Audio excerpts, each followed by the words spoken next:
Já, fundarstjóri og fundargestir. Gott kvöld. Það er spurt, getur ný stjórnarskrá spornað við spillingu í stjórnmálum og stjórnsýslu? Stuttasvarið hjá mér er þetta. Jú, hún hefur mjög góða möguleika til þess og til þess að rökstyðja þetta svar þá ætla ég að fjalla hér málið með tilvísun til 97. greinar frumvarpsins skipun embættismanna og 97. greinarinnar sjálfstæði ríkisstofnana. En fyrst til að byrja með þá vil ég fjalla almennt bakgrunninn að baki þessara greina. Á Íslandi virðist lítill greinarmunur gerður á sérhagsmunum og almannahagsmunum og stundum því haldið fram eða haldið að fólki að sérhagsmunur séu í þágu almannahagsmuna og þegar varað er við hagsmuna árekstrum er gjarnan sagt að aðeins sé óhjákvæmileg hagsmunatengsl að ræða. Þá á Íslandi afar lítill skilningur á hlutverki og mikilvægi stofnana samfélagsins og hér ríkir reyndar nokkuð svona fjandsamlegt viðhorf gagnvart þeim stofnunum stjórnsýslunnar sem fást við almannahagsmuni. Þær eru gjarnan uppnefndar sem bírókrati eða bákn og þar vinna sjálfsögðu þá bara bírókratar eða teknókratar og blýantanagrar og möppudýr sem bera enga pólitíska eða lýðræðislega ábyrgð. Löngum hefur verið kynnt undir neikvæðu viðhorf gagnvart stofnunum stjórnsýslunnar en neikvætt viðhorf þjónar stjórnmálamönnum sem halda vilja í pólitísk ítök og tækifæri til að stunda pólitíska fyrirgreiðslu í þágu þröngra pólitískra hagsmuna. Með því að tala niður stofnanir samfélagsins skapast aukið svigrúm fyrir pólitíska spillingu. Stofnunum stjórnsýslunnar stafar mikil hætta af pólitískum inngripum sem gerðir í þágu þröngra flokkspólitískra hagsmuna eða viðskiptalegra sérhagsmuna. Pólitískar ráðningar og bein eða óbein afskipti stjórnmálamanna af starfsemi stofnana samfélagsins hafa valdið þessum stofnunum og samfélaginu í heild sinni miklum skaða. En stofnunum samfélagsins stafa líka hætta af aðilum á markaði sem gæta þröngra sérhagsmuna í samkeppnisumhverfi. Almannahagsmunir og sérhagsmunir eiga ekki alltaf vel saman. Þess vegna er rík ástæða fyrir landsmenn til að skipa stofnunum samfélagsins skýran ramma til að geta komið í veg fyrir að stjórnmálamenn grafi undan, misnoti eða leggi niður þessar stofnanir eigin geðþótta. Stofnanir samfélagsins eru vissulega ekki hafnar yfir gagnrýni, það vitum við, en til að geta gagnrýnt þær þá þurfum við góðar upplýsingar og þekkingu það hvernig slíkar stofnanir eiga að starfa, í hvaða samhengi og í hvers umboði.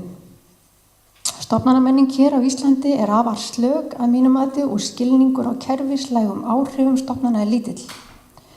Oft bregðast forsvarsmenn stofnana illa við gagnrýni og stundum halda þeirra stofnanir þeirra geti rannsakað sig sjálfar.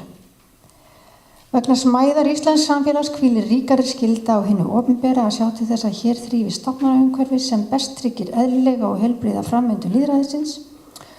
Oft er vísað til þess að við séum svo fámenn og persónuleg tengsl og kynni óumflýjanleg að það sé ekki hægt að draga úr spillingarhættu af þeim sökum. Þetta er einfaldlega rangt. Hið rétta er að persónuleg kynni og tengsl má finna allstaðar, líka í stórum samfélögum, líka í London og Washington. En þar eru gerðar ráðstafanir til að sporna við áhrifum þeirra en hér hafa slíkar ráðstafanir ekki verið gerðar.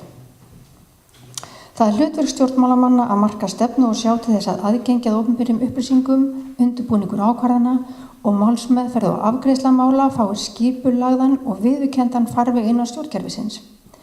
Það er ekki hlutverk stjórnmálamanna að vasast sjálfur beint eða óbeint í slíkum málum. En snúum okkur núna greinunum sjálfum. 97. greinin, hún fjallar skipan embættismanna. Þar er lagt til að stofnsettur verði farvegur innan stjórnkerfisins sem tryggir gegnsæi og ábyrgð í ráðningaferli og að þar ráði fyrst og fremst hæfni og málefnaleg sjónarmið. Að þar ráði förinni og að mat á umsækjendum beri ávallt að líta til hæfni og málefnalega sjónarmiða. Þarna er verið að leggja til fyrirkomulag sem bresk stjórnvöld komu sér upp fyrir 150 árum. Fyrirkomulag sem hefur reynst vel þar í landi og er eins og háþróaðasta siðvæðing í opinberri stjórnsýslu sem getur. Íslenski stjórnmálamenn vilja enn sem fyrr, bæði fyrir og eftir hrun, halda í þennan möguleika að geta verið með fingurnar í ráðningum, í embætti og áhrifa eða ábyrgðastöður.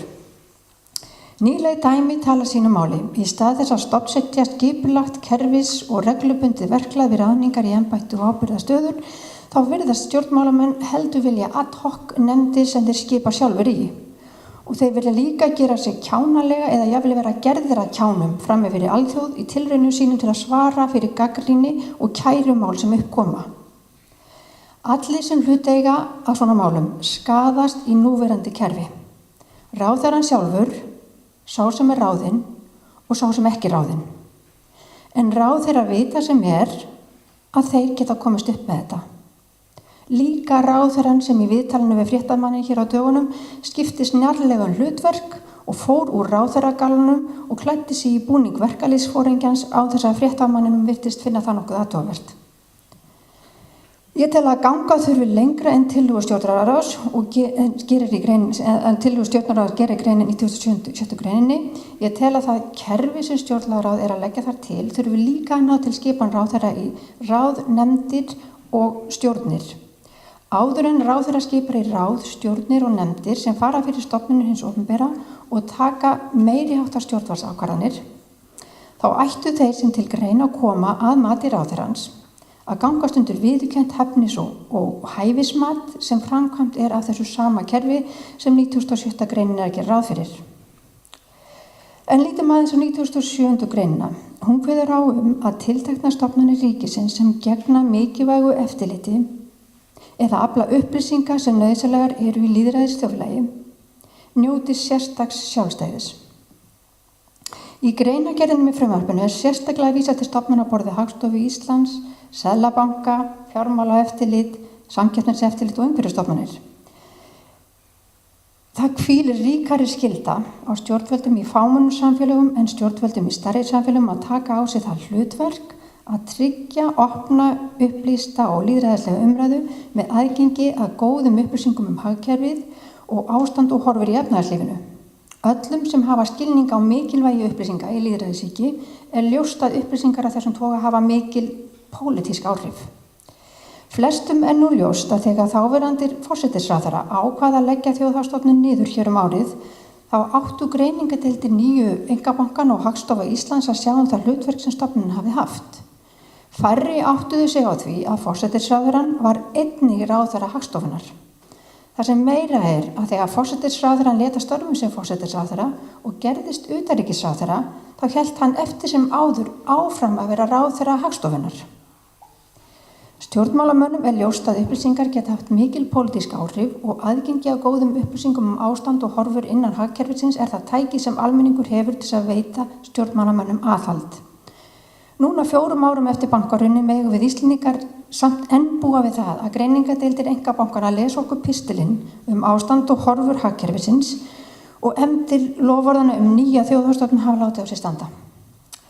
Góðir gestir, það hvernig stofnunum samfélagsins komið fyrir innan stjórnkerfisins skiptir máli fyrir trúverðugleika þeirra og það traust sem þær þurfa að njóta eigi þeirra virka sem skyldi í þágu almannahagsmuna og geta spornað við spillingu. Þetta staðreynd. Það að stjórnmálamenn virða ekki þessa staðreynd viðvarandi vandamál sem almenningur á Íslandi þarf að gera sig grein fyrir og að mér sýnist á því sem undan gengið, almenningur þarf að beita hér lýðræðislegu valdi sínu til að bregðast við því. Og mín skoðun í svo, og þetta var langa svarið, mér sýnist að 97. og 97. greinin í tillögum stjórnlagaráðs bjóðu upp á skynsamleg viðbrögð við þessu vandamáli. Takk fyrir.